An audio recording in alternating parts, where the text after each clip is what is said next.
Hello, and welcome to the Three Questions Podcast, where we dive deep into the world of wealth management and connect you with industry experts. I'm your host, Wayne Baxter, Senior Executive Manager at One Capital Management.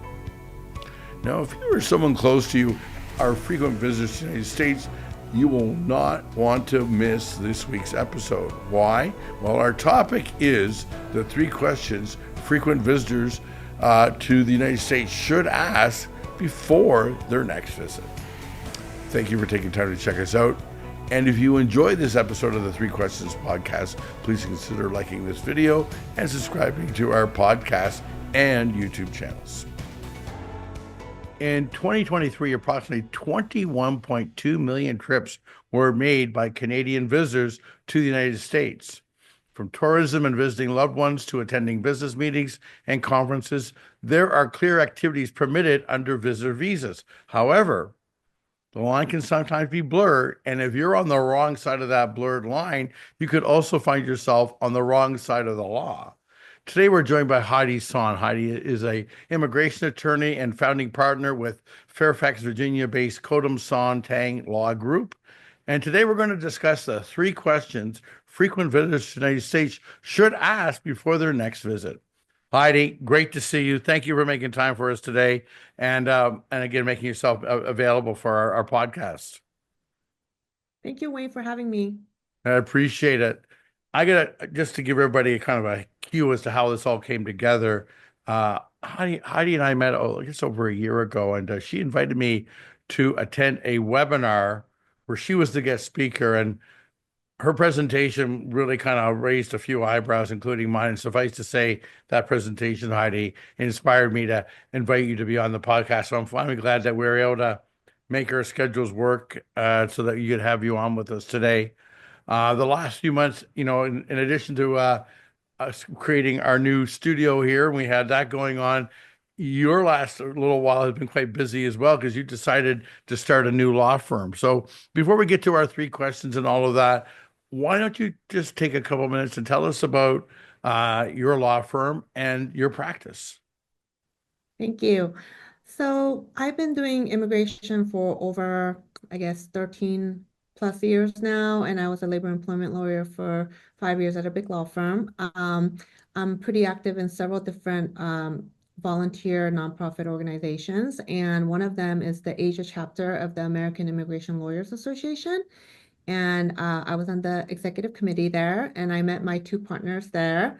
And we really work well together. We have similar visions of what we're looking for, kind of service that we want to provide. And, looking around, there's not a lot of all women-owned, all minority-owned law firms. So we decided to start one on our own. And the three of us have very diverse backgrounds, but we have. You all practice immigration law, is that right? Yes, we all do business immigration, employment-based immigration. And most of our clients are corporations or individual investors, entrepreneurs, startups.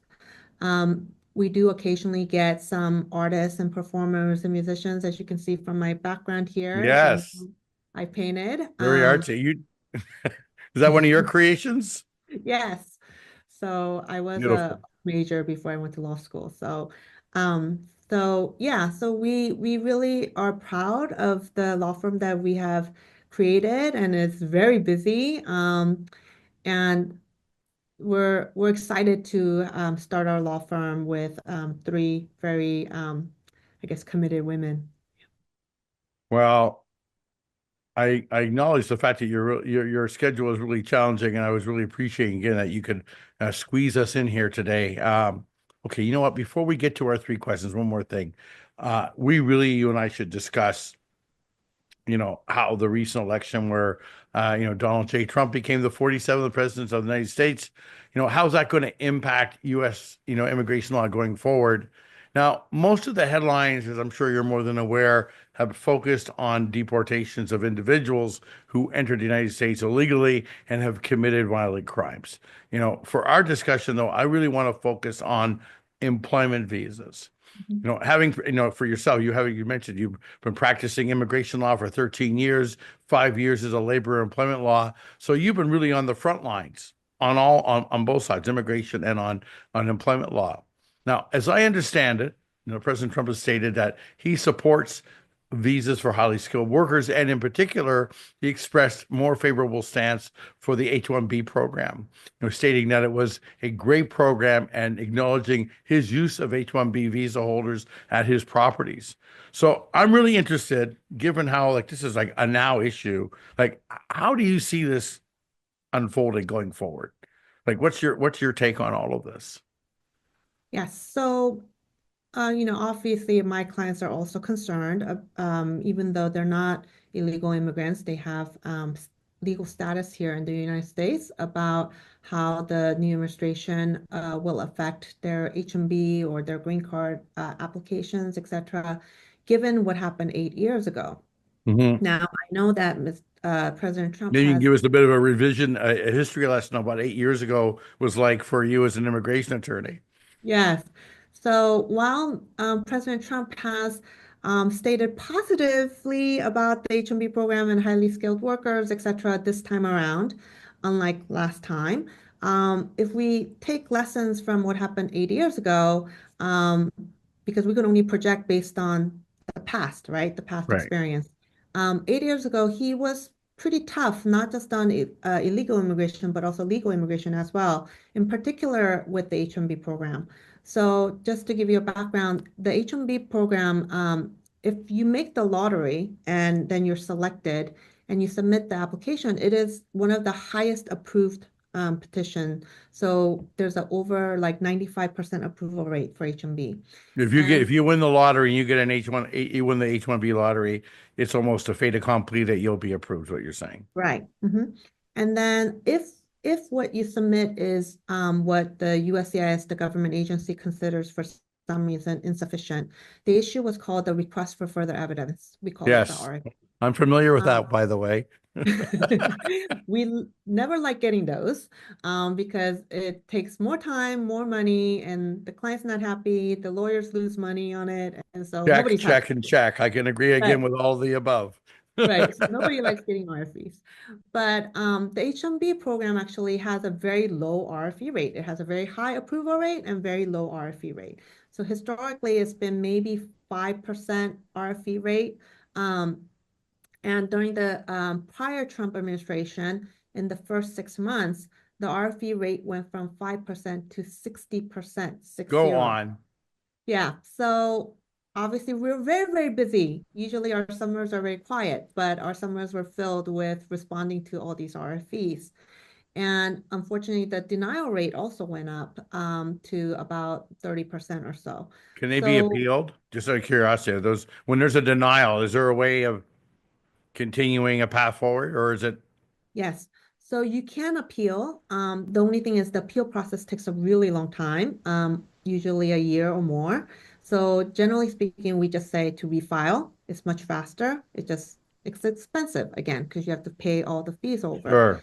Um, so I I mean that's one point. And then the other thing is because of the hiring freeze and everything else, we're expecting longer delays and backlogs in the US embassies when you're trying to get a visa stamp in your passport.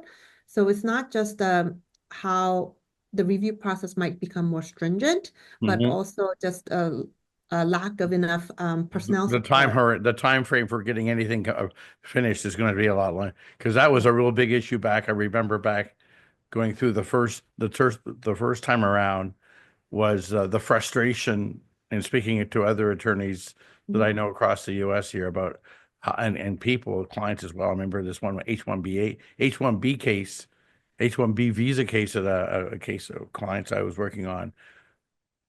I mean, it went on. I think it might have taken 10 years by the time Oh, they got their green cards. yeah, yeah. The green card process is taking a really long Yeah, time right now. but I'm just saying, what I'm trying to get at is that the everybody was talking about how everything just took longer. Yeah. And we haven't fully recovered from the backlogs that was created 8 years ago. So the fact that we have the administration back and it's gonna it's just gonna be like a domino effect, right? And so So you don't, okay, again, as you said, you can only go based on experience, right? My sense, and again, I'm not an insider here, so I'm not like I know something that you don't per se. But my perspective or my perception is that, uh, and again, this could be because of the influence of Elon Musk, Mhm. and a few other folks that he's now surrounded himself with, is that, uh, it's important for the United States to import talent, Mhm. skilled workers. So the impression I have, and again, based on my what I've read and what I've heard, is that they're going to be more favorable, and also for student visas for foreign students who graduate from a U.S. university. Apparently, he was in favor of somehow giving them a pathway to permanent residency as well. Again, that's what I've heard. I don't know if you're hearing differently, and I guess time will tell. Is that your take, or what's your thoughts? Yeah, so of course I've heard the news clips. I've seen the news clips of, President Trump making these promises during his campaign. Um, I will believe it when I see it. I'm skeptical. Well, all this does is give us a reason to reconvene, Right. right? We Yes. now have a reason to do a follow-up podcast, Heidi. Yep. All Mhm. righty. So why don't we get right to our three questions? Okay. We're going to be discussing the three questions frequent visitors to us should ask before their next visit. And I'm going to tell you right now, uh, pay close attention. I think you're going to be in for some eye openers here. So these questions are from the perspective of the visitors. So if you're visiting the U.S. or planning to visit the U.S. in the next little while, pay close attention. Okay, so question number one. What activities are permitted as visitors to the U.S.? I know you put together a list of activities, so I'm interested to see what your list includes. Yeah, so of course, tourism, if you're coming to visit families and friends, going to Disneyland, Las Vegas, coming for a wedding, all of those personal type Orlando, of, yeah, the whole deal, right? yeah, Exactly. vacation type of Football visits. games in Buffalo. I'm from Yeah, Toronto originally, so crossing the board to go to see the Bills get, well, hopefully not lose again. yeah. We were very disappointed when Commanders lost too. So, Yeah, yeah, yeah. I'm torn. I'm a big Mahomes fan, but that's another uh, story. yeah, so we're not looking forward to the Super Bowl, but there you go. So, um, Story about the Washington Commanders. Yeah, they didn't quite make it. yeah.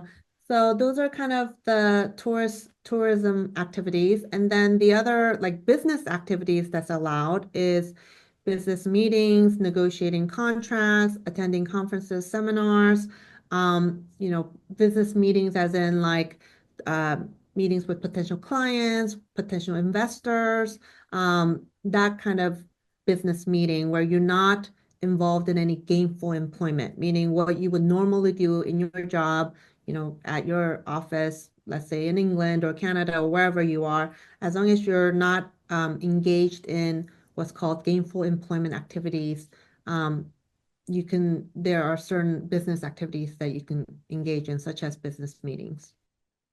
Okay, now that leaves me. I have a question back on that one.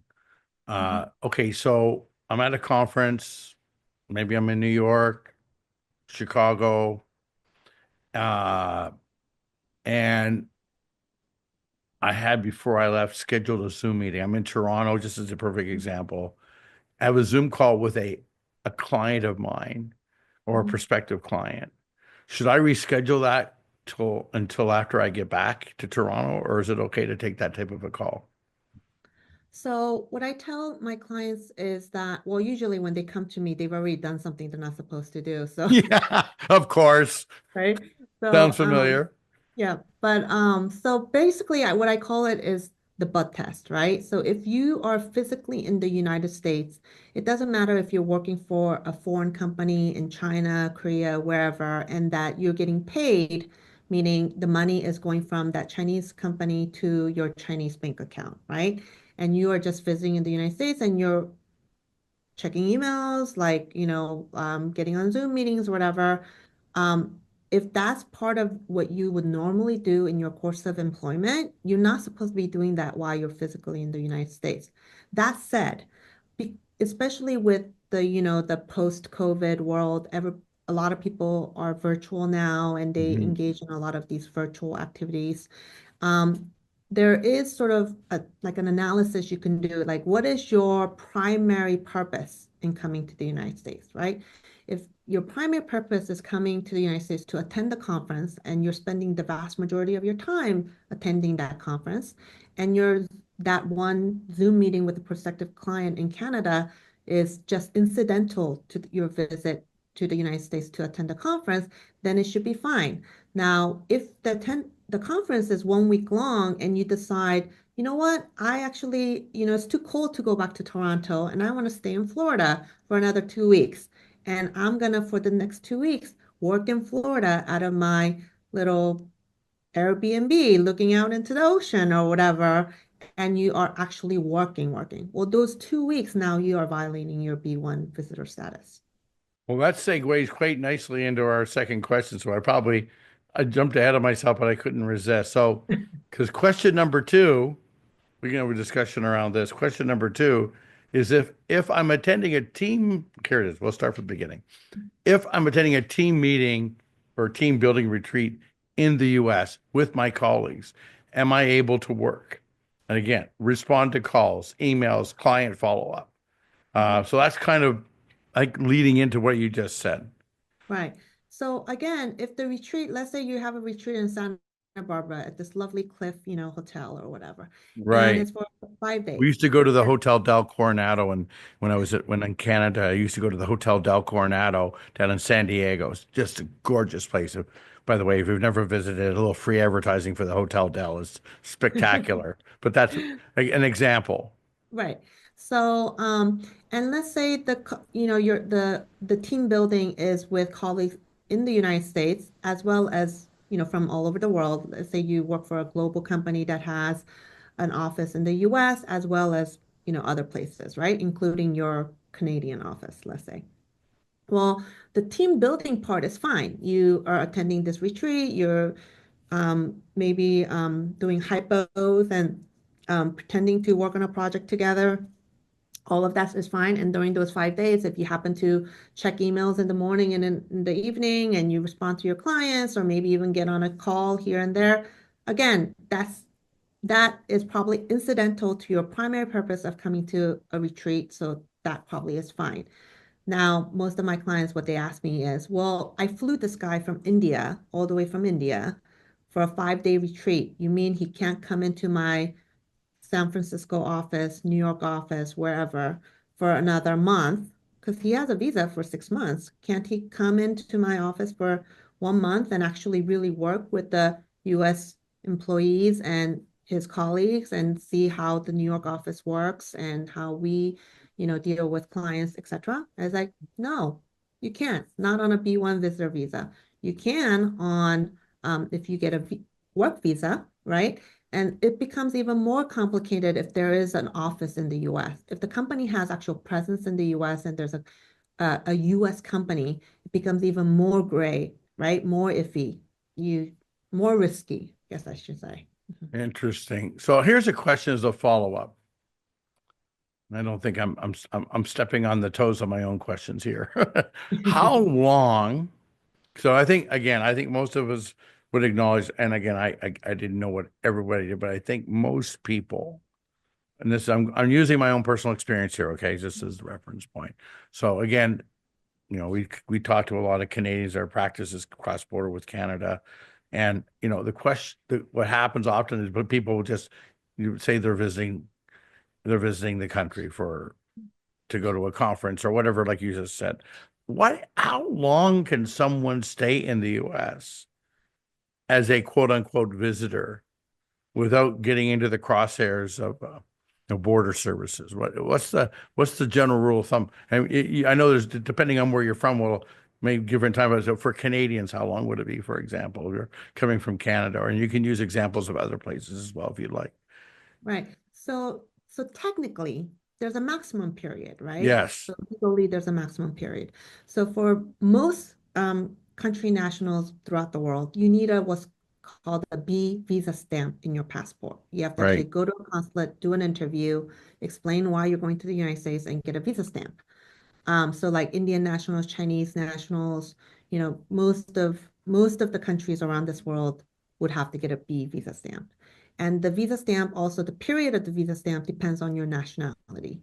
But if you're coming into the United States with a visa stamp, it's usually 6 months is the maximum period you can stay in the United States. Now, there's something called the visa waiver program, which is certain countries that have low fraud, right? Low fraud meaning people don't actually come on a B1 and then overstay or do something they're not supposed to, that kind of. So like England, a lot of European countries, like Japan, Korea, they're under the visa waiver program. And I would know Canada would be as well, no? Right. Canada is even super exception to that rule. Oh, So super. Oh, right yeah, on. yeah. Yay, So Canada.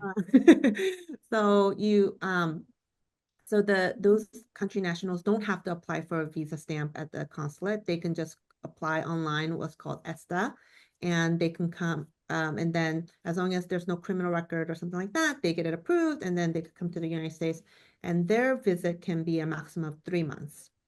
Now for Canadians, you don't need a visa stamp. You can come to the border You and you just can see. showed it up at the airport in Toronto, for Yeah, example. And by the way, in Toronto, you go through U.S. Customs. I don't know if you knew this, Heidi, yeah, but Toronto has in its Toronto, own. you do the customs in Toronto at the airport. So that Yeah. when you get to the U.S., you don't have to go through customs at all. Right. Um, so um, so Canadians have a very like a special exception to the rule, right? That nobody else enjoys. Hopefully the treaty between the Yeah, agreement I was just thinking the Canada same. and the We'll US see will how things stay. go with the Yeah, tariff. Well, yeah, that could be a yeah. So you are allowed to stay maximum period of 6 months, right? Generally speaking. And then right. there's months if you're on a visa waiver program. However, if so I've had clients where they're Canadian, dual citizen usually. They come for 6 months and then they leave to go back to Canada for like a week. And then they come back. They stay another 6 months. They leave for another week or two, come back, and then stay Well, another they're six. dual citizens. They're going to be any crosshairs of the IRS anyway. That's one No, no, thing. no, not dual citizen with the US. I'm saying Oh, Canadian and some other like Pakistan okay. Oh, or sorry. something like I that. thought you Yeah. meant dual citizens Yeah. with the United No, States. no. Okay, sorry. Go ahead. So Carry on. yeah, so when they're doing that, eventually, They're well, going to get in Canadian trouble. border is kind of like they don't scrutinize that much. But when they later want to apply, let's say for a green card or a work visa or whatever it is, right? Investment visa, whatever. That periods of stay, these elongated periods in the United States with very short leave from the United States is going to be scrutinized. And you will have a hard time explaining what you were doing here for all that period of time. What were your family doing? What were your children doing during all How are that you long? financially supporting yourself while you were Right. here? So, I just thought of that one it's, myself. Yeah. What's yeah, how it many? gets hairy and you can't answer, then you're gonna be like, you're gonna not be able to come back into the United States. Yeah. Well, So, that like the children are not supposed to go to school if you're here as a visitor, for example, right? So, all of these things, you know, I'm more than aware. It's amazing. I could hijack the conversation just to recount back to our own experience of coming into the country. It was we were very careful not to break any of the rules, and one of them was, getting our children into school. And so, because my visa was going to take longer, my wife actually took as I like to say, she took a bullet for the family and enrolled in some courses at Santa Monica College so we can get an F1 visa, mhm, which allowed us to immediately come into the country and allowed our children to legally get enrolled in high school. And mhm. so my wife spent a year taking courses at Santa Monica College. She had a 3.85 GPA, so Wow. I was suitably impressed while I was working away at my E2 visa. So, all right. So, very good, Heidi. Let's go on to question number one. Again, Heidi Son is our guest today. She's a Fairfax, Virginia-based immigration attorney, and I'm really happy you can make time for us today again. So, question number three, and again, the question we're asking today are the three questions uh, frequent visitors should ask before coming to the U.S. And question number three is, what are the potential risks if I conduct work-related activities while visiting the U.S.? So, the perfect example that you gave was uh, maybe coming into the U.S., going to a conference, and deciding, you know what, let's stay a couple more weeks. Mhm.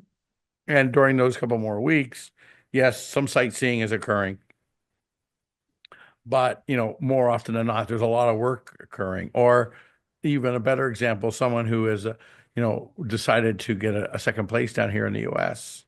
And I don't know if you've ever been there, but the months of say December through to March aren't always the most pleasant in north of the border. So maybe you come down and spend it down south of the border and just set up shop and work virtually from there. So in Mhm. those examples, what are the risks? What can happen? Uh, and you can walk it through the process of how this could unfold from just your regular going back and forth, crossing the border. Yes, I'm going. Like, how could this go off the rails? Right. So we often have like top executives, for example, from different countries where they're trying to set up their first subsidiary in the US. And they often come to the US pretty frequently for, let's say, a couple of weeks at a time. But for the last 3 months or something, they've been coming like repeatedly, right? So after like the third or fourth visit, they get stopped usually, and the CBP officer at the airport will start asking you a lot of questions. Hey, you've been here. This is your fourth time now in the last 3 months. Like, you keep coming back. What's going on? Like, why are you here so often? Now, for the executive, he has a very good excuse. He's saying, hey, I work at this big company in Korea. I'm trying to set up their first subsidiary here. I'm not working. We're trying to figure out where the office is going to be, looking at different locations. I'm negotiating the lease contracts, etc. Once we set it up and I need a work visa, I will apply for one. But for now, there's no work going on. I'm just doing business meetings, right? He Yeah. should be let in. He should be fine. Now, on the other hand, if somebody is a very wealthy individual and they own a home, like you said, in Florida, and every every year, let's say they end up coming for 6 months during the cold months, right? Like you said. And you did this first time, second time, third time, probably okay. Now, the CBP, a smart CBP officer, if they see a pattern, right, of this frequent, like this recurring visits that happen for a long period of time, every month, every year, consistently, they might take you into the secondary. So the secondary is where they pull you out of the line and put you into a special office, right? And they start grilling you, like on TV where the police officers start Right, right. interrogating you. Like Yeah. that. Yeah. So it's not pleasant at all. And they can take your phone, ask you to open it. They can check your texts, your emails, your social media. They Would they can take ask, your laptop if you have a they can laptop take your with you? laptop. They can open your suitcase to see what's in there.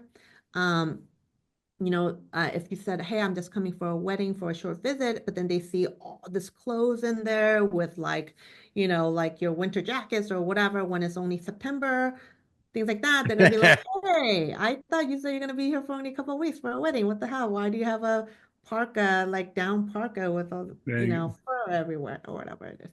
So, if you're in the secondary and you've done something that you know you shouldn't have done, or maybe you don't even know, I would say the best advice is be very humble, be very contrite, be apologetic, be respectful, and to cooperate and answer the questions as honestly as possible. Once you start lying, everything goes south from there. And once you start being defensive and argumentative and rude, right? That's the worst thing you It can gets do. into a shouting match or into a, Right. yeah, then you're Then you're going out off of the here. rails. Like, once this officer starts to get angry, you're not coming into the United States. You're being turned back. Yeah, that kind of leads me to I was thinking about this because again, I've been getting used to obviously going back and forth and going from, that F1 visa. And I won't get into that, but that was an experience. Uh, but then I've been going back and forth obviously for quite a while now. And, yeah, that's I never want to get too mouthy with a, a border agent. But one thing I've often wondered, and now that you're here, I'm going to pick your brain on this, is how much authority does a border agent actually have? And just say you get into that, maybe Mhm. it goes off the rails inadvertently. Like if they make a decision, is this something that can be appealed? It can be overturned, or is it like too bad, so sad? What I say goes, and that's it. How does that work? It's too bad, too sad, what I say goes. So Really? That they cut and have, dried. well, they have full discretion, right? They're the protectors of the border. So you're a foreign national, right? You have no rights in the United States. You have no right to be in the United States. And so you are asking for a favor to that officer. Please let me in. I'm a good person. I'm coming in for lawful activities that are allowed under the visa category that I'm coming in.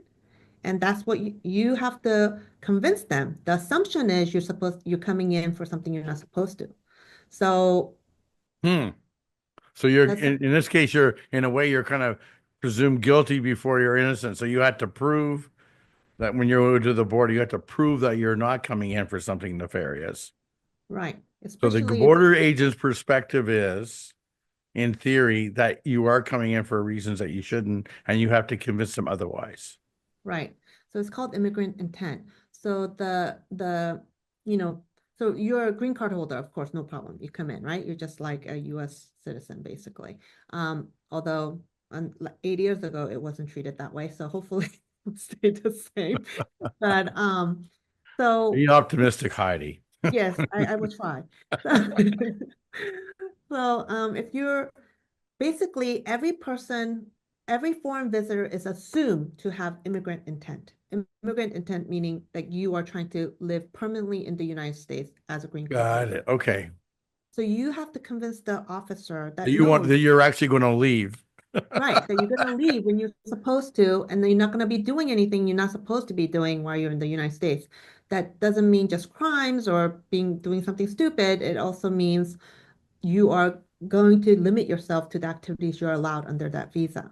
Remember, it's supposed to be a privilege for you to be coming into the United States as a foreign national, right? And so Mhm. you're not entitled to any rights. You're not entitled to be in the United States. So I think sometimes I have a hard time explaining this to clients who are very wealthy individuals or who are top executives of, huge conglomerates in Asia. Don't They they know have who a I am? right, Right? exactly. Don't they know Yeah, who I am? right.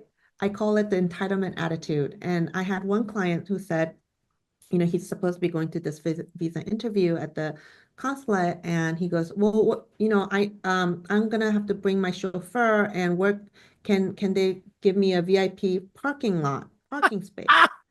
And so I said, I'm "No, you can't park, period. You cannot bring your That's the chauffeur. best. You Could have I to get ride." VIP parking at the US? Yeah, so that he could just go straight Wow. into. Oh, So I sure. was, I yeah, bet you so I they was were like, really surprised when they went through. What a surprise that was. That was going into the US consulate. I'm telling you, belts, shoes off.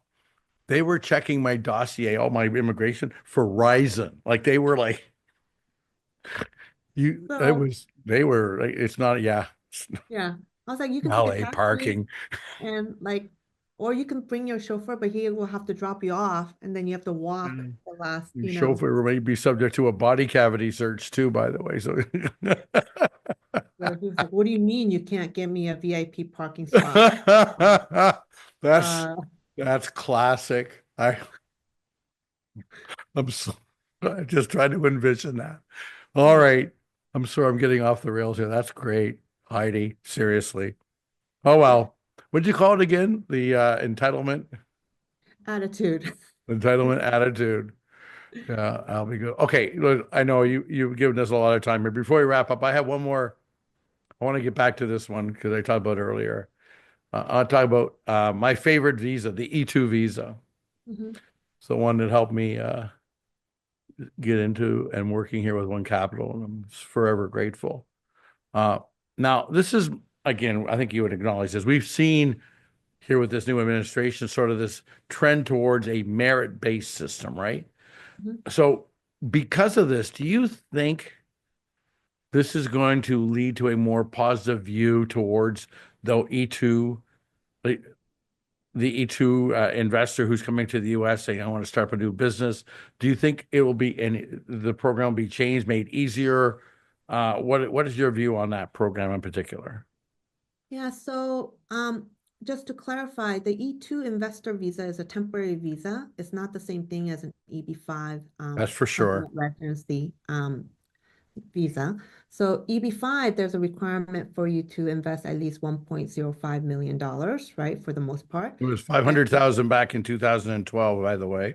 yeah, not anymore. Yeah. And so, and there's a long waiting period. So the E2 investor short temporary visa is actually a very good alternative for a lot of foreign nationals. You have to be a foreign national of a certain country nationality. So not everybody qualifies. For example, Indian, Chinese, Vietnamese, they're not a treaty country with the United States. So there is no E2 option for them. Um, so for like Canadians, for example, E2 is an option. Most European countries is an option, and like Korea, Japan, it's an option for them. So it does allow for some flexibility because you don't have to invest $1 million. You can invest like 100,000 or so, and you can get your E2 visa. What's the Uh, limit? What's the minimum number of employees that you have to, a number of American employees you have to be able to employ in order to qualify for the E2 program?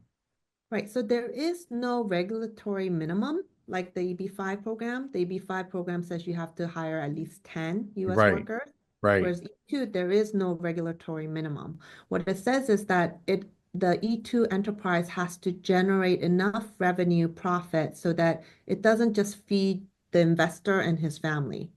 So it leaves it kind of vague. So if it makes it seem like you can just hire one US worker in the first, 5 years or whatever the period, right? So it has to be reasonable and make sense in your whatever your business is. As I recall, I So think the way it worked that they said, this is my recollection, tell me if this is changed, is that if you can demonstrate that you can employ more workers, it makes the visa more easy to be approved, is the way I understood it. Is that accurate or not?